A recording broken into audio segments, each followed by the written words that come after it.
Kisah seorang bocil yang terlahir dari meteor. Diadopsi oleh keluarga yang tak memiliki anak. Mereka mengasuhnya seperti anak sendiri dan diberi nama Brandon. Kehadirannya menjadi pelengkap keluarga yang cukup bahagia. Di sekolah, ia terlihat lebih pintar dan mampu mengingat tanpa menyimak. Bees are pollinators and wasps are predators to make other wasp species raise their young. Namun terlihat teman-temannya sering membulinya. Must be one. Kejadian dimulai saat tengah malam. Hal aneh terjadi saat meteor yang berada di gudang terlihat menyala, nampak seperti seorang kerasukan dan mempunyai kekuatan super. Brandon tanpa sadar bisa bergerak sangat cepat. Brandon? Terlihat ia sedang membuka batu meteor yang disimpan oleh ayahnya. Beruntungnya ibunya berhasil menemukannya dan ia tersadar. Brandon. Di pekarangan rumah, Brandon dipercaya untuk membantu pekerjaan rumah dan memotong rumput. I had no clue how to be a dad.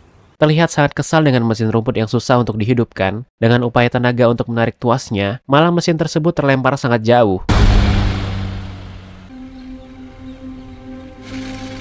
Keanehan mustahil ini membuatnya mencoba memasukkan tangannya ke mesin pemotong itu. Anehnya, tangannya sama sekali tidak terluka. Di hari perayaan ulang tahunnya, paman dan bibinya memberikan hadiah sebuah senapan baru.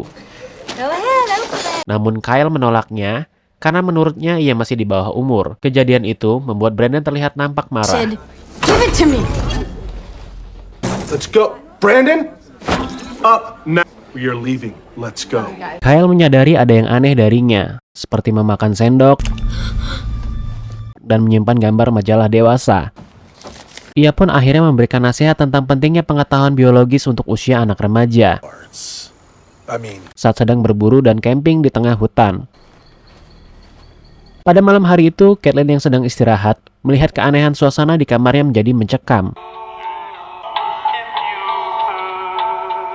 Terlihat jelas bayangan Brandon ada di balik horden itu. Dengan sangat ketakutan, teriaknya membuat ibunya yaitu Erica kaget dan segera melihatnya. Di peternakan terdengar suara mencurigakan yang membuat ayamnya ketakutan. Ia menduga ada serigala yang ingin memangsa ayamnya. Kyle yang bersiap dengan senapannya. Ternyata setelah dilihat, ada Brandon yang sedang berdiri dan menatap ayam-ayam itu. Hey, what are you doing, buddy?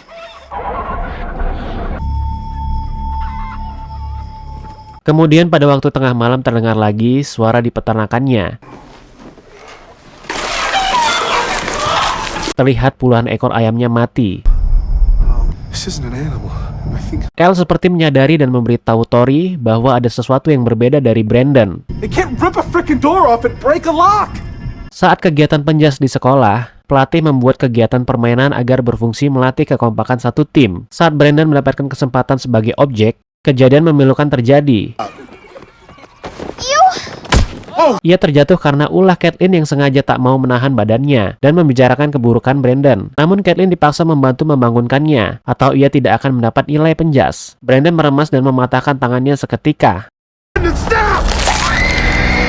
Erica yang tak terima anaknya jadi korban, akibat ulahnya, ia harus terkena hukuman skors 2 hari dirumahkan. Di malam itu, meteor itu kembali menyala dan membawanya pergi ke gudang tempat penyimpanan benda itu. Ia berhasil membuka rantai dan menjadi tak sadarkan diri. Saat dirinya melayang-melayang di atas meteor itu, untungnya Tori tepat waktu untuk menghampirinya. Dan benda tersebut langsung padam dan membuatnya sadar kembali. Tori bercerita yang sebenarnya bahwa ia diadopsi dari benda tersebut. Ia menganggap Brandon adalah anak spesial dan berbeda dari kebanyakan anak lain. Brandon kembali meneror Caitlin dan membawa sepucuk bunga melati. I brought you flowers. Karena ia sudah menyadari bahwa dirinya jauh berbeda dengan mereka. Karena Erica melarang Caitlin berbicara padanya, maka Brandon berjanji akan mengurusnya. Seketika malam itu di restoran tempatnya bekerja, Erica mengalami gangguan aneh, simbol seperti layang-layang di kaca. That you, Gary? Saat Erica penasaran dengan lampu itu, tiba-tiba lampu tersebut meletup dan mengenai bola matanya.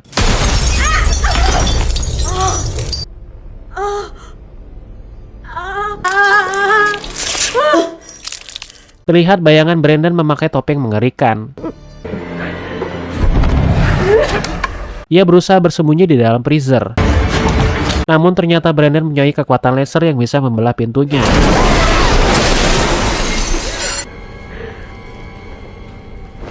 Investigasi dilakukan oleh polisi untuk menemukan petunjuk pelaku. Polisi akhirnya berhasil menemukan sebuah petunjuk seperti simbol layang-layang yang tergambar di kaca.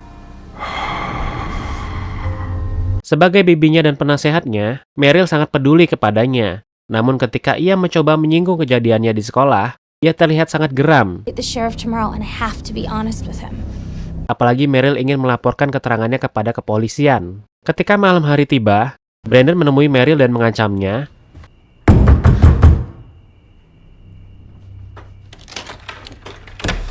agar tidak menceritakan apapun kepada kepolisian. Namun karena profesi pekerjaan, ia harus tetap menceritakannya yang sejujurnya. Kemudian Meryl menyuruh Brandon untuk pulang. Terlihat Noah kembali pulang dan membersihkan diri. Melihat sekelebat kain yang menuju ke kamar ganti, ia terkejut. Ternyata ada Brandon yang memakai kostum menyeramkan. Noah memarahinya dan mengantarnya pulang. Brandon terlihat sangat marah. Kedua mata Brandon menyala seperti sinar laser.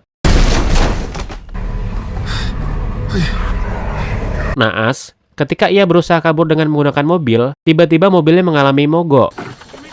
Dan bayangan Brandon semakin mendekati mobil, membuat mobilnya terangkat ke atas dan menghantam ke bawah, mengakibatkan rahangnya terbelah. Sebelum Noah meninggal karena kehabisan darah, Brandon menyempatkan mengambil darahnya untuk menggambarkan sebuah simbol layang-layang miliknya.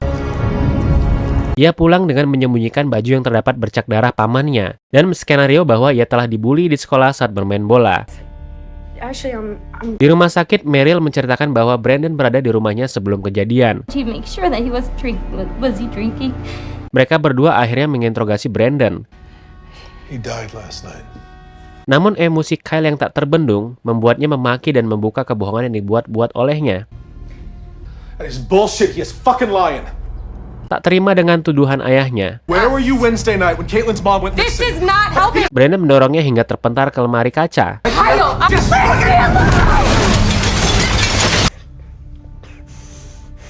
Kyle menyelidiki sendiri dengan mengambil baju yang disembunyikan di lemari saat ia sedang mandi. Ternyata benar yang ia duga. Brandon terlibat dengan semua kejadian itu. Kyle berusaha menceritakan kebenarannya kepada Tori, namun Tori masih belum bisa menerima kenyataannya. Kepolisian kembali melakukan pengecekan pada data-data kasus kematian Erica dan Noah. Ditemukan sebuah simbol layang-layang pada tiap kejadian itu. Kyle berjanji kepada Tori untuk membawa Brandon pergi berlibur berburu ke hutan dan berbicara kepadanya dari hati ke hati. Setelah mereka berpamitan dan pergi, kepolisian mendatangi rumahnya untuk mencari Brandon dan meminta kesaksian bahwa apakah benar simbol itu miliknya. Karena simbol itu nampak seperti nama Brandon Bryan. Tori menyangkal tuduhan dari kepolisian dan menyuruhnya untuk meninggalkan rumahnya. Tetapi Tori nampak tidak asing dengan simbol yang diberikan kepada kepolisian. Tori secepatnya mencari tasnya dan melihat simbol yang pernah digambar di bukunya. Di pedalaman hutan, Kyle mencoba menembaknya diam-diam dari belakang tepat di kepalanya. Anehnya saat ditembak, kepalanya tidak berdarah sama sekali dan tiba-tiba ia menghilang. Kyle yang panik berusaha untuk kabur. Tiba-tiba tepat di depannya ia dihadang oleh Brandon dan mengeluarkan sinar laser dari matanya ke arah wajah Kyle hingga wajahnya terbakar dan bolong. Tori akhirnya sadar apa yang dikatakan suaminya itu benar dan ia berusaha menghubunginya. Namun telepon itu malah dijawab oleh Brandon. Ia mengatakan jika Kyle sudah tiada dan dirinya sudah berada di sekitaran rumah. Tori yang mendengar jawabannya menjadi ketakutan karena Brandon berusaha mencarinya.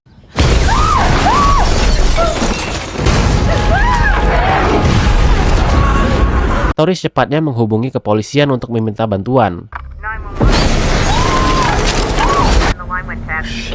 I'm on my way. Setelah mereka sampai, Bapak Komandan langsung dihantam oleh Brandon hingga tewas. Ibu kepolisian menyuruh Tori untuk berlindung di dalam rumah, sementara ia memanggil bala bantuan lagi. Tak sampai 2 menit, ia langsung dibantai habis-habisan olehnya.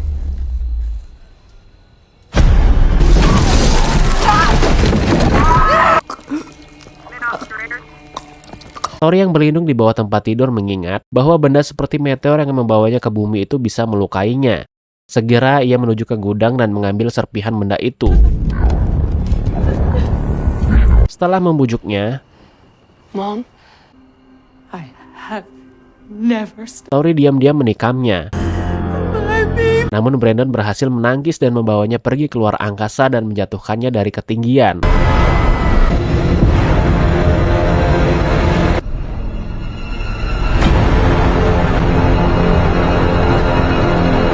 Berhubung ada pesawat yang lewat, ia berpikir untuk langsung memalsukan kejadian semuanya menjadi seperti insiden kecelakaan pesawat. A passenger jet has crashed in the small town. Get sure what caused the plane to drop suddenly from the sky. Son, Brandon.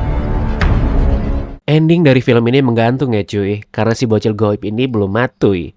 Jika memang nanti ada kemungkinan film ini berlanjut ke jilid 2, gue akan review lagi. Jika kalian suka dengan video ini, boleh request film apa yang ingin dibahas lagi. Terima kasih untuk kalian yang sudah menonton, sampai jumpa di video berikutnya.